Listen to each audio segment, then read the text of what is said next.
Hello everybody, I am Rue and this is my cozy corner of booktube, Rue with the Books. If you are into fantasy books and maybe you follow various channels, then you probably have heard of the Greenbone Saga by Fonda Lee. It's a hugely popular, Asian-inspired generational family story and very much deserving of the hype. On May the 5th, Fonda Lee released into the world The Last Contract of Isako, a completely different story. This book is set as a corporate sci-fi standalone, and that description has gotten me very excited. I planned out my reading around the release of this novel and picked it up as soon as it came out. So in this video, I shall be talking about this book, giving descriptions of the plot, the world building, the characters, and the likes of anything else, while being as spoiler-free as possible. Be sure to drop a like to support my content and also drop a sub while you're down there to get weekly uploads right in your subscription feed. I recently had a wisdom tooth taken out, so apologies if I sound a little bit strange. I'm doing my best. Without any further ado, let's talk about The Last Contract of Isako by Fonda Lee. So just a minute ago, I threw some buzzwords at you. Corporate, samurai, sci-fi, standalone. Let's delve into what that actually means and the implications of this.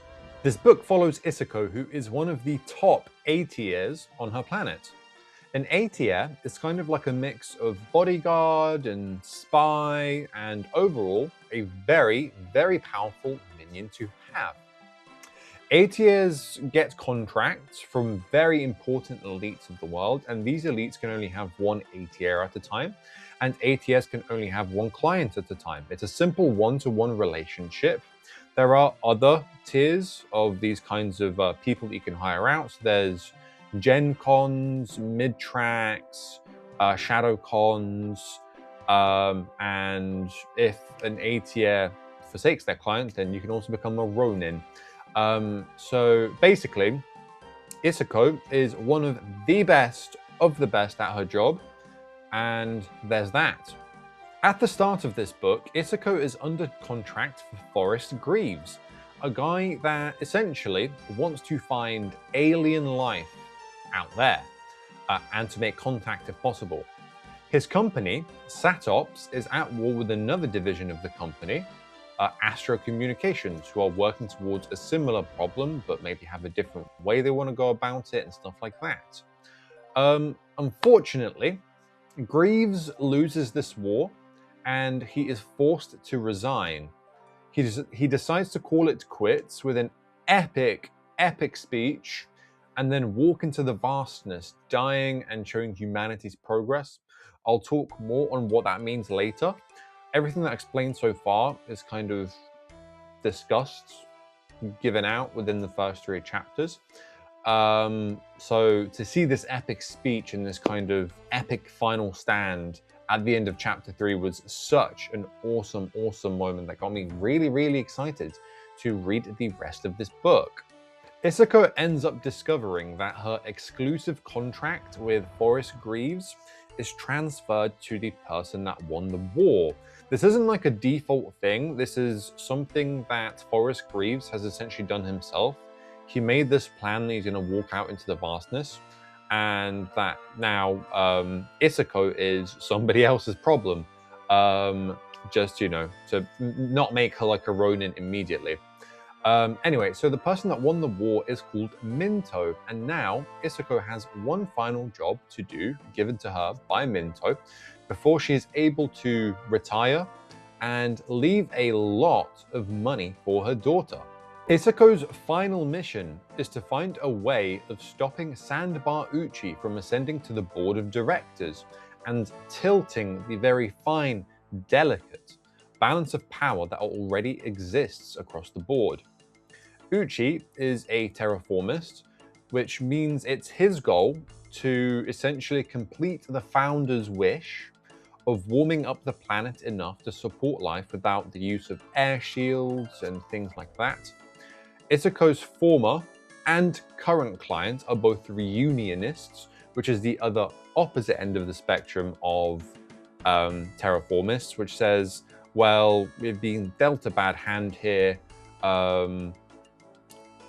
making progress to make this habitable is going to take too long. It's kind of pointless. We can find a better solution out there in the stars.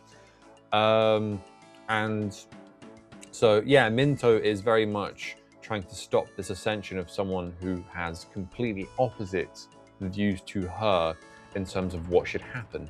So essentially, there is this kind of mystery element that's thrown in a little bit beyond what I've just talked about. I don't want to kind of talk more about the plot because I don't want to get too into the spoilers. Let you read it for yourself and find out whether you like it yourself or not.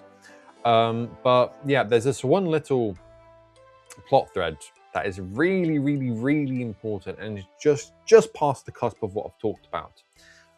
So I'm not going to talk about it because it changes the whole trajectory of the story, but it is spoilers.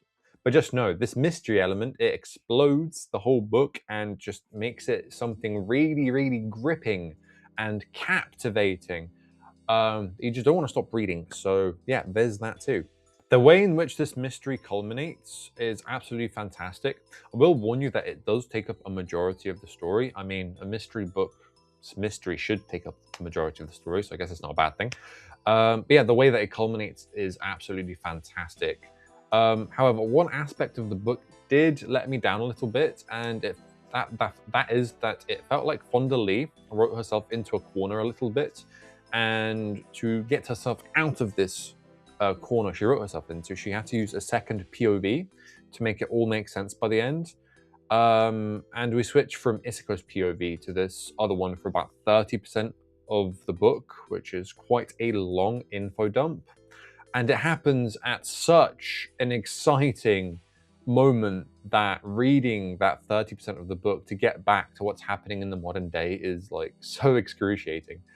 But it was an enjoyable flashback, I guess, but I just wanted to know, and I feel like it's bad practice to have to do a big, long info dump from a perspective we haven't had for the entirety of the book to answer the questions that have been created. The world building in this book is incredibly deep and rich. I'm really, really impressed at how whole and complete it feels for a 500-ish page book. I think part of the fun of the book is discovery. So if you want to know absolutely nothing, feel free to skip ahead to the character section. Otherwise, here we go.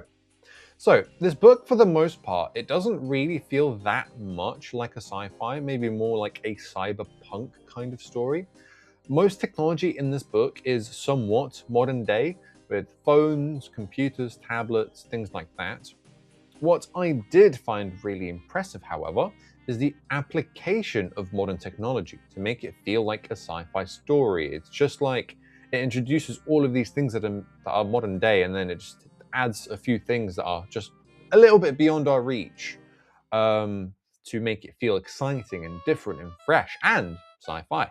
I already touched on the terraforming aspects earlier, but I think it's really, really cool that they're essentially making global warming a good thing in this book, and they're using it as a means of making a hardly habitable planet more habitable in this book. As I kind of mentioned, if you walk into the vastness where there is no towns, there's no air shield, you die within a matter of like 30 seconds, a minute, because it is so cold and so harsh out there. It's kind of impossible to deploy air shields over the whole planet because, you know, it's a whole planet. They have to focus these clusters in the habitable zones. So yeah, I think using global warming for this, kind of heating up the planet over the course of time, is quite interesting. And yeah, when people feel like they're no longer fit to work and are a drain on society and its resources, they have the option of walking into the vastness to see how long they can survive in the cold before they finally pass away. And this is kind of like a measure of the terraforming progress that has happened. Because essentially, the warmer it is, the longer it takes for you to, you know, pass on. So the more work has happened with the terraforming. And the places where people end up passing away are named places, like a street or a church or a hospital or a school might be named after you. if it's the spots in which you died or the person died, and that happens when that part of the planet is finally able to become habitable. The story is very politics heavy. In most cases, I really hate when there is too much politics in a book because it feels like I'm not changing scene enough. I'm just kind of seeing these different boring conversations between these characters and understanding the implications of whatever's happening, and there's a lot of ifs and whats and stuff like that. It feels like I'm stuck and just waiting to move on to something more interesting. However, Fonda Lee genuinely does have a superpower, and her superpower is being able to make boring stuff so incredibly engaging such that it really sucks you in. The politics in this book involves different theologies and schools of thoughts, having people battling about what should be the biggest focus in the company or division, just kind of like I mentioned, the difference between the terraformists and the reunionists. One aspect I do find very interesting is that all of these different branches are just parts of the same company. It's essentially one massive overarching corporation with different limbs doing different things and control different resources and having different focuses.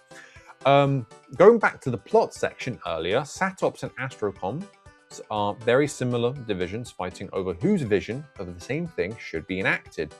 We also have SOCON, GASPRO, that stands for Southern Continental Gas Progression, I don't know, and Northern Continental Gas Progression, NORCON GASPRO.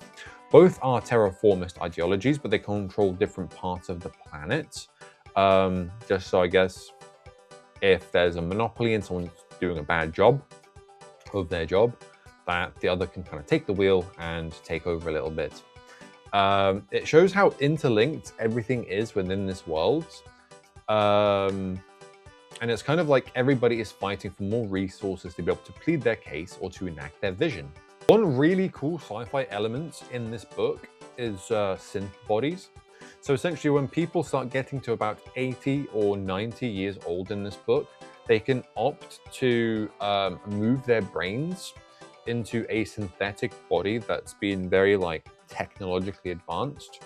Now, this does come with some caveats that they don't really need to eat food anymore. They don't really need a lot of humanly things. So they kind of lose out on a lot of the fun stuff in life in order to live longer. But that does extend their kind of life by another 50, 60, 70 years or so. And they're called jar brains in this book.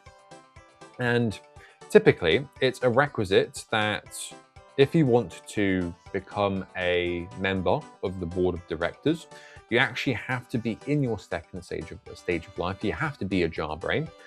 And that's necessary to become part of the biggest, most elite group of people on the planet.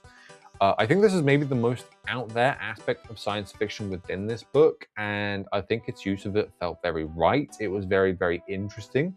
It was discussed nicely, and it does take some important precedence within the plot itself. So I'll just leave that there. Aside from that, there's also revolutionaries, extremists, layoffs, hope streams, and a whole lot more. If I'm being honest, the characters in this book were just okay. I feel like the biggest focus in this book was definitely plot. The characters weren't that deep or anything. They were kind of just there to progress the plot. And I mean, that's okay. If the focus is plot, the focus is plot. You can't argue with that. It is how it is. I feel like the character work in this book has absolutely no chance against that of Greenbone Saga if you're pitting one against the other. But this is a standalone book, and as I said, character stuff is not really its focus. It's all about the plot in this one. I've already talked a little bit about Isako, so you should have a little bit of an idea about her character by this point. So aside from Isako, there is also Rain Cobb. He is a Ronin, which is an A tier that either doesn't finish a contract or they finish a contract and no longer decide to continue another one. They're kind of like in between contracts. That means they're also not allowed to use their weapons, their swords, their trigger sheaths. But yeah, so Rain, Cobb, and Isako, they make a great pair. And I felt much more kind of comforted when he was part of a scene. He's a very nice, genuine, comforting presence. Cobb is a very warm person. He's the voice of reason at times, but he's also somebody with regrets, and he does what he can to atone for them. I really liked Cobb, and he was a very nice addition to the story about 40–50% of the way into the story. Sandbar Uchi is a pretty good villain. He's very intense, he's spontaneous, he's hard to read, and his ascension to the board of directors has pretty large stakes in terms of the world. There's a large portion of the book where we see stuff much more through his eyes, and it does make him feel a little bit more like a sympathetic villain, although I kind of would have preferred if he was just a bad guy to the bone. There are some other pretty important characters in this book too, which they certainly have their moments, but I don't want to kind of spoil too much, give too much away, let you kind of enjoy and learn about these characters for yourself. I loved the action in this book. Fonda Lee is very good at spacing out and pacing the action throughout her books. Stuff is built up enough so that once we get around to it, the action is short and it's sweet, but it packs a massive punch. It tends to be fast-paced, intense, perhaps even a bit banterous at times. If I had to make a guess at how much of this book was action, I would probably pin it at around 5%.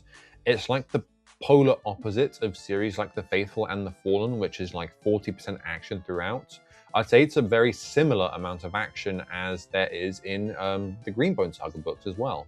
The action sequences are typically planned in advance because there is some kind of heisty elements to this book, but they can also happen spontaneously when stuff doesn't go quite to plan, so it is a little bit varied. I think the actual idea of these A-tiers with their swords is super cool. I liked how they are constantly referred to one of three words, either long knivesmen or long knives women or long knives people. Those words are quite a mouthful, but I found it quite funny, just as a like composite junction of different words. Sword combat in this book does have the occasional swish and parry, but sometimes it boils down to who is faster on the draw. There are also alternative weapons, but they don't get much use in this book as they are illegal. Fonda Lee knows when to add a bit of action in her books to make it more exciting, and I appreciate that more over way too much action, as that makes it feel boring and repetitive instead. I feel like knowing the right pockets to throw in a bit of combat, a bit of intensity, a bit of ferocity, a bit of action is a great skill for an author to have, and so far Fonda Lee has never let me down on that kind of regard. So, overall, I really enjoyed this book. One of the strengths of this book is its politics, introducing a solid villain and also using the politics as a device to kind of flesh out the world building itself as well. This book is thought of as a corporate sci-fi, and with all of these different divisions of a company with varying stakes, it does feel very much like corporate politics, just with a bit of extra drama and flair added in. Another one of the strengths of this book is the plot. The majority of the plot in this book is uncovering a mystery, doing a bit of digging, a little bit of investigation, and I was really engaged with it. At the end of my reading sessions, I really wanted to continue and find out what was going to happen next. My only one complaint with the plot is that it felt like Fonda Lee wrote herself into a corner, and just as something super exciting is happening, we get a 30% of the book POV switch to give some exposition about this character, about this mystery, that wasn't wrapped up in Isako's POV. I would have preferred it if Fonda Lee managed to get the main character to find all of the answers. It would have been a bit more satisfying, but it is what it is. I still enjoyed the flashback, but I think overall it could have been handled just a little bit better. I enjoyed the blend of modern technology with slightly out of field, bit more hardcore science fiction concepts. The action was beautifully slotted into the story when necessary. It gave enough breathing room so that I could enjoy the plot a little bit more, which is totally fine with me. The ending was absolutely brilliant, as a majority of the plot is a mystery. The way the jigsaw forms at the end and comes together and everything slots into place is just so damn satisfying. There are still some emotional aspects to it, so stay on your toes. If Fonda Lee decided to write another book in this set in this world, I would happily pick it up, so that's pretty great. Overall, I rate The Last Contract of Isako by Fonda Lee 4 stars out of 5. Thank you so much for watching this video. If you have made it this far, I hope no samurai come after you today. I'm super happy that I've enjoyed this book. I paid good money to buy it on release, and sometimes that auto buy money could definitely be put to better use. In this case, no complaints from me. Fonda Lee has come out with an absolute banger of a standalone sci-fi book. If you enjoyed this video, be sure to press the like button to show your support and subscribe as well so you never miss any new content from me entering the world. If you would like to connect with me outside of YouTube, I have links for Goodreads, TikTok, Instagram, and Storygraph in the description below that you can go ahead and check out. Anyway, until next time, Root out.